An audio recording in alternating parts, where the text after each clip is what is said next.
everybody? It's your favorite Switchsider's favorite nerd, and today we are looking at the NewAge Toys Jetfire slash Skyfire slash whatever you want to call him. Just don't call him at home, am I right?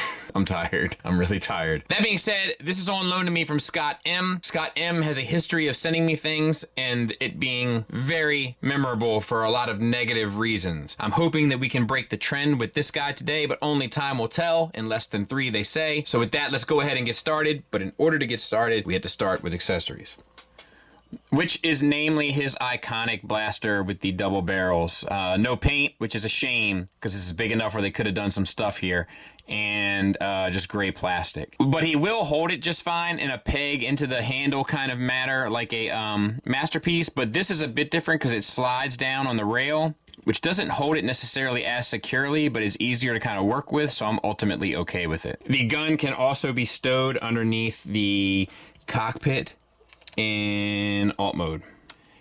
Gimmicks wise, if you get yourself some stickers, you can flip this chest piece here. So you can do the Autobot and Decepticon, or if you don't want to do stickers, you can just say, you can just do like this as like a party favor trick at a, you know, at a house party or something, just kind of a look what I can do. It has 3 different sides. So you have a flat side and then 2 bump out sides. So, you know, there's a couple of options there, which is interesting. All right, let's talk about the figure. We'll get in on the head sculpt for Dennis. And I think it's good. You know, it's kind of like the open mouth face, which I'm not crazy about, but I think it's okay. It is somewhat indicative of the character, so I guess I get it. The head itself is on a hinge swivel, so you get all the way up to there, and a little bit down, and a swivel. We have the blue paint, we have the silver paint, we have the gray paint around the sides, and then we have the face with the eyes painted. Like, it's well done. The white may be painted as well. I honestly can't tell, because it's if it is, it's a flat. Let's see if I can't. I'd say it's possible. I'm not 100% sure, but I'd say it's possible. All right, moving right along. Shoulders. We have a disc hinge that gets you out 90 degrees and around, so it acts as a universal. So that's cool. No butterfly joint. The shoulder pad does hinge back and forth, so you can kind of cover down on the joint, you know, as you see fit. Bicep swivel, single hinged elbow. Interesting thing there that they do to fill in that gap. I dig it. Wrist swivel, we got some screws on the lad for sure. Wrist swivel, and then we have fingers on a base pin knuckle with the, oh no, it's all one. So you're gonna get typewriter fingers. I think, honestly, for the scale is probably okay.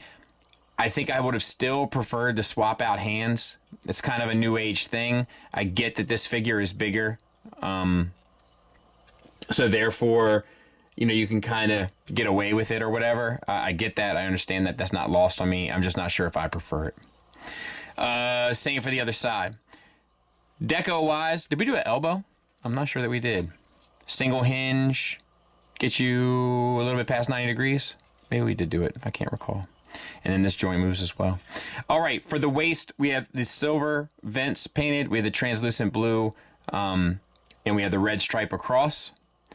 And we have a waist swivel and an ab crunch. Look, Fans Toys, look what was possible. That gets you over. Quite nice, if I do say so myself, and I do. Let's back out and take a look at the whole figure. Brush them. We have these hip skirts. They get up and out of the way. 4 more, I guess it's technically, it acts as a universal. It's basically that this hip here swivels at this joint and then hinges out inside of it, but it acts as a universal and gets you pretty much the Van Damme and pretty much the full Monty. So well done. Probably could have stood to be ratcheted at this size, but I get it. Thigh swivel, double jointed knee, once again for the full run. So really quite impressive stuff there. Then we have the red paint down at the bottom that does look magnificent, I must say. Ankles. We have the heel spur, which is a die cast piece. We have the ankle itself, which gets you an ankle tilt up, a slight ankle tilt down, and an extreme rocker. So that works kind of nicely. And then there he is from the back. More die cast there. You can adjust these as you see fit. you know, I mean, it checks a lot of boxes. You know, I'm sure this will be a very popular piece. There he is with the Magic Square Prime and the NewAge Megatron, so I would say that he is ginormous, but not necessarily scaled wrong. I don't have the Sumbo chart right in front of me, but he's one of those characters whose size kind of fluctuates from significantly larger to Prime to ridiculously larger than Prime. I think depending on how you see the character, this could or could not work for you. I think it's a very personal choice, honestly, but it's yours to make, and that's what it looks like here. There he is with Iron Factory Tarn and a NewAge Minibot. Once again, pretty much the same deal. And although we don't respect much around here, one thing we do respect is tradition. So there he is with the old school Iron Factory Scale Blaster and a Hasbro Stunticon. Let's get him transformed. So we're going to split it into 3 pieces. There's the backpack piece. If you untab the arms from the chest, there's this middle section piece, and then there's this front piece. The front piece has these 2 side pieces, side, front. There's a lot of weird adjectives for this so far.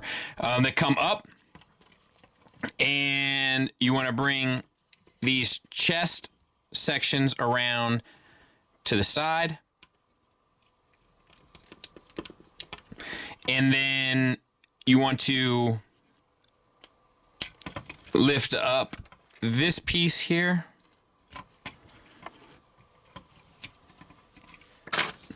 flip up the nose cone, separate it, extend it, and then these sections accordion in. Those 2 pieces tab onto the side of the nose cone. Whoa. Hold on there, Scott. This piece comes down. You want to make sure that this is all sitting nice and flush in there. On this accordion section. There. That's so that these panels here sit nice and flush. And then this extends and folds down. Now we have to spin this red section. In order to do so, rotate the wings down, open this section up,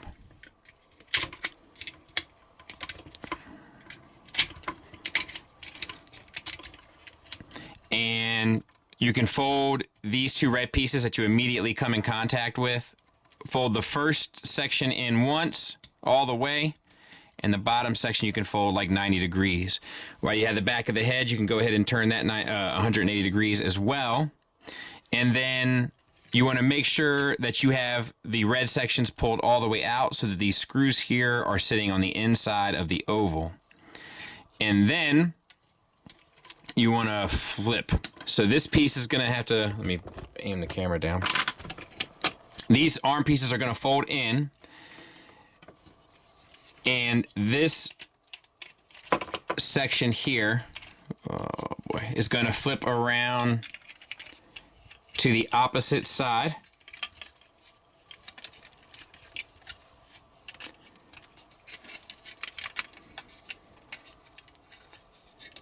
Let's see here.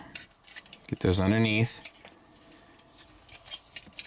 so that all of this will lay flat. You can see what he's doing here, like he's going to lay against the back of his thighs.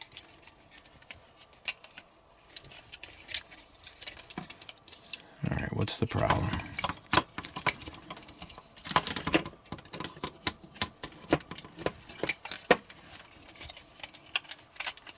There it is. All right. Then take these red sections, flip them down. You want to have the working elbow to the outside. Open this compartment, flip the hand in, close that compartment, flip the elbow down towards the bicep. So open this compartment, flip the hand in, close this compartment, flip the elbow.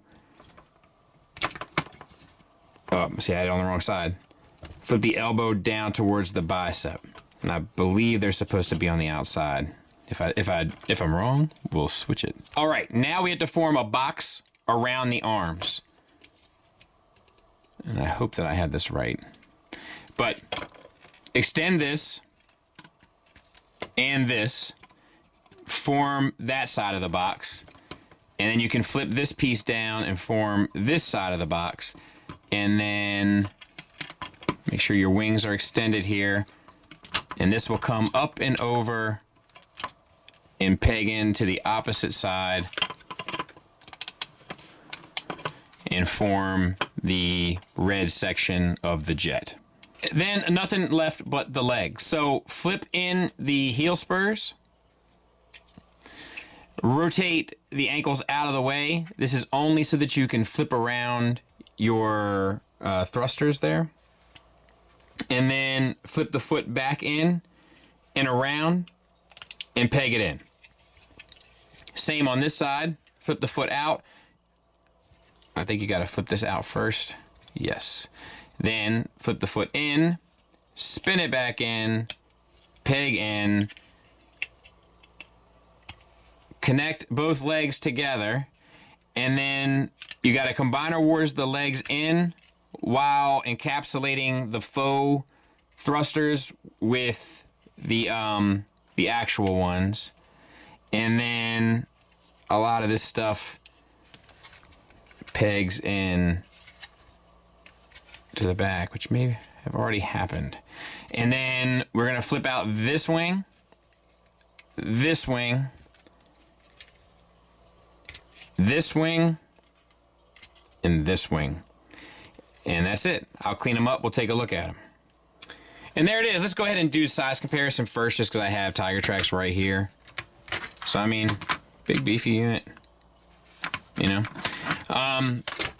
Yeah, I mean, I think it works extremely well. You have landing gear underneath. They can flip in, obviously. You have the working canopy, or should I say canopies. All of the aesthetics come through nicely. The paint comes through nicely. The transformation is fun. You know what I mean? And not really all of that much of a nightmare in any way, which is nice. Nice little refreshing moment. Lots of red, white, blue paint that comes through nicely. The silver paint in the back. You know, like, it's really, really, really, really well done. I don't have a whole lot negative to say about it, honestly. Smart stuff. Can these articulate at all? No. I always loved, like, the old G1. You could, like, still move the wings around. I was just curious. But I'm not going to hold that against them. It still looks great. Feels good. No issues, man. Strong offering overall. Final thoughts wise, of course, we'll start with the negatives. I don't have a whole lot to say. I will say, I wish they put some more details on the gun with a paintbrush and some accents. It's big enough where they could have done it with no problem. Usually I give them a pass because the weapons are so small on these Legend scale figures, but this one's a little less forgivable. I also wish there was a bit more of a neutral face option, something that didn't look like he was in mid-sentence. And I wish they would have done swap out hands, where you could have got some real extreme poses. Now you're pretty much limited to a fist pose or like a hand relaxed curled hand pose because of the articulation that they've included with it. The articulation has actually done the performance of it a hindrance, which is unfortunate. Continuing on the negative, I did have a number of issues with the instructions on this, but I'm not the best at transforming stuff in the first place, so perhaps that was just user error. I just say that because usually I feel like NewAge has pretty good instructions. These weren't my favorites. And I guess if I had to nitpick something, there's not I don't think there's any place to store the weapon in alt mode. I could be wrong about that. Actually, I am. And I mean, that's all I got. I'm pretty impressed with this thing overall. Positives wise, I have a ton to say. The sculpt is fantastic. The articulation is nothing short of amazing. It's very difficult to get this guy in a pose that doesn't look great. It just lends itself to very dynamic, very fun, very fluid posing that all companies could probably take a page from. On top of that, the paint deco and stuff is amazing. The materials are great, including the die-cast heel, which really helps keep the figure balanced. And then, I mean, the transformation is fun, intuitive, enjoyable, smart, clever, and smooth, which not only made my experience better, but also allowed for me not to break one of Scott's figures, which is always nice. And I think the alt mode looks terrific. So, like, I don't have a whole... This is, like, in the running for figure of the year for me. This is an extremely strong offering from a talented and prolific company. So, yeah, strong recommend from me. Thanks for listening. Thanks for watching. Until next time, take care.